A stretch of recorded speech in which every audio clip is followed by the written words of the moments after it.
Hi friends, welcome to ఒరే మచ్చా YouTube channel. వచ్చే IPL 2025లో వచ్చేసరికి మ్యాచ్లు పెంచే యోచనలో బీసీసీఐ అయితే మాస్టర్ ప్లాన్ వేయడం జరిగింది. అసలు బీసీసీఐ ఎందుకు మ్యాచ్లు పెంచుతుంది అనేది పూర్తి డీటెయిల్ తెలుసుకునే ముందు మా ఛానల్ సబ్స్క్రైబ్ చేసుకోండి. పక్కన ఉన్న బెల్ ఐకాన్ మాత్రమే క్లిక్ చేసి పెట్టుకోండి. ఫర్దర్గా మీ వీడియోలు అప్లోడ్ చేసినప్పుడు మీకు నోటిఫికేషన్ వస్తుంది. ఐపీఎల్ 2024 వచ్చేసరికి బ్రహ్మాండంగా సక్సెస్ఫుల్గా ముగిసిందని చెప్పుకోవచ్చు. విశ్వ విజేతగా కోల్కతా నైట్ రైడర్స్ నిలవడం జరిగింది. రన్నర్అప్గా సన్ రైజర్స్ హైదరాబాద్ అయితే నిలవడం జరిగింది. ఓవరాల్గా ఐపీఎల్ 2024లో వచ్చేసరికి అద్భుతంగా రాణించడం జరిగింది. కొన్ని జట్లు అయితే అనూహ్యంగా రాణించడం జరిగింది. కొన్ని జట్లు మాత్రమైతే ఊహించిన స్థాయిలో పతనమయ్యడం కూడా చెప్పుకోవచ్చు. కాకపోతే ఐపీఎల్ 2024 వచ్చేసరికి క్రికెట్ కంటే విమర్శల పైన ఎక్కువ పాపులార్ చెందిందని చెప్పుకోవచ్చు. అదేవిధంగా ఐపీఎల్ 2024లో వచ్చేసరికి చాలామంది క్రికెటర్లు అయితే వెలుగులోకి రావడం జరిగింది. భారీ ధరకు వెచ్చించుకున్న ప్లేయర్లు ఆశించిన స్థాయిలో రాణించలేదు. కాకపోతే రాణించిన ప్లేయర్లు మాత్రం అయితే ఐపీఎల్ 2024లో ఇరగదీసి ఆరేశారని చెప్పుకోవచ్చు. అయితే ఓవరాల్గా ఐపీఎల్ 2024 అయితే సక్సెస్ఫుల్గా ముగిసిందని చెప్పుకోవచ్చు. అయితే వచ్చే సీజన్లో ముందైతే మెగా ఆక్షన్ అయితే జరగనుంది. మెగా ఆక్షన్ కంప్లీట్ అయిపోయిన తర్వాత ఐపీఎల్ 2025లో వచ్చేసరికి మ్యాచ్లు పెంచాలని అయితే బీసీసీఐ అయితే ప్లాన్ చేస్తుంది. 2026, 2027 వచ్చేసరికి దాదాపు 40 మ్యాచ్ల వరకు పెంచే యోచనలు అయితే బీసీసీఐ అయితే మాస్టర్ ప్లాన్ వేయడం జరిగింది. ప్రతి సీజన్కి వచ్చేసరికి 10 మ్యాచ్లు పెంచుకుంటూ పోతూనే ఉంటుంది. మన బీసీసీఐ మాత్రం అయితే ఇదే ప్లాన్ను అమలు చేయాలని అయితే చూస్తుంది. ప్రజెంట్ ఐపీఎల్ 2024లో వచ్చేసరికి మొత్తం మ్యాచ్లు 74 మ్యాచ్లు ఉండడం జరిగింది.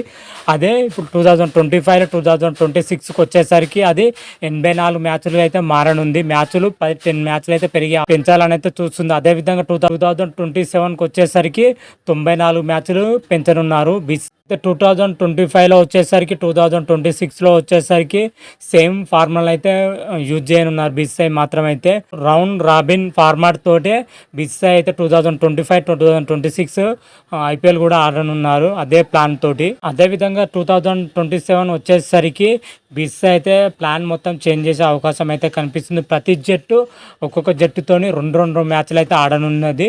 ప్రజెంట్ అయితే కొన్ని జట్లతో మాత్రమే 2 సార్లు అయితే తలపడుతున్నాయి. అయితే 2027కి వచ్చేసరికి ప్రతి జట్టు కూడా 2 సార్లు జట్లతో తలపడినప్పుడు ఓవరాల్గా వచ్చేసరికి 90 మ్యాచ్లు అవుతాయి. 90 మ్యాచ్లు ప్లస్ 4 ప్లే ఆఫ్ మ్యాచ్లతో ఓవరాల్గా 94 మ్యాచ్లతోనే కంప్లీట్ అవుతుంది. 2027 వచ్చేసరికి ఇదే ప్రతి సీజన్లో వచ్చేసరికి మన బీసీసీఐ అయితే 10 మ్యాచ్లు పెంచుకుంటూ అయితే పోతూనే ఉంటుంది. బీసీసీఐ చేసిన మాస్టర్ ప్లాన్ మాత్రం అయితే ఇదే అని చెప్పుకోవచ్చు. ఎందుకంటే ఐపీఎల్ అభిమానులను అలరించడానికి, అదేవిధంగా బ్రాడ్కాస్ట్లో వచ్చేసరికి లాభాల్లోకి తేవడానికి మాత్రమే ఈ మ్యాచ్లు అయితే పెంచడం జరుగుతుంది. ఎందుకంటే గత మన 2020 చూస్తే 60 అయినాయి, మన ప్రజెంట్ సీజన్ చూస్తే 74 అవ్వడం జరిగింది. ఎందుకంటే ప్రేక్షకులకు, అదేవిధంగా బ్రాడ్కాస్టింగ్కు, అదేవిధంగా మన ప్రమోషన్స్ కూడా లాభాదేవీల కోసమే ఈ మ్యాచ్లు పెంచుతున్నట్లయితే బీసీసీఐ అయితే చెప్పడం జరుగుతుంది. మరి వచ్చే సీజన్లో మరి చూడాలి. మ్యాచ్లు పెంచే యోచనలు అయితే బీసీసీఐ అయితే క్లియర్ కట్గా అయితే ఉండడం జరిగింది. వచ్చే సీజన్లో ఐపీఎల్ మాత్రం అయితే చాలా రసవత్తంగా సాగే అవకాశం అయితే కనిపిస్తుంది. ఎందుకంటే మెగా ఆక్షన్ తర్వాత మన ప్లేయర్స్ మాత్రం అయితే పూర్తిగా చేంజ్ అయ్యే అవకాశం అయితే కనిపిస్తుంది. ఒక్కొక్క జట్టు కేవలం 5 మాత్రమే అంటిపెట్టుకునే అవకాశం అయితే ఉంది. మిగతా ప్లేయర్లు అయితే రిలీజ్ చేయాలి. ఇలాంటి టైంలో వచ్చే సీజన్ మాత్రం అయితే చాలా రసవత్తంగా సాగే అవకాశం అయితే కనిపిస్తుంది. మరి ఏ ప్లేయర్ ఏ జట్టుకి వెళ్ళారు, ఏ టీం ఎలా ఉంది, ఏ విధంగా ఉంది అనేది అయితే వచ్చే సీజన్లో మనం క్లియర్ కట్గా అయితే తెలుసుకుందాం. అంతవరకు మీకు ఈ వీడియో కానీ నచ్చినట్టయితే లైక్ చేయండి, షేర్ చేయండి. మరిన్ని వీడియోల కోసం మా ఛానల్ సబ్స్క్రైబ్ చేసుకోండి. పక్కన ఉన్న బెల్ ఐకాన్ మాత్రం అయితే క్లిక్ చేసి పెట్టుకోండి. ఫర్దర్గా మీ వీడియోలు అప్లోడ్ చేసినప్పుడు మీకు నోటిఫికేషన్ వస్తుంది. హర హర మహాదేవ్, శంభో శంకర. Thank you.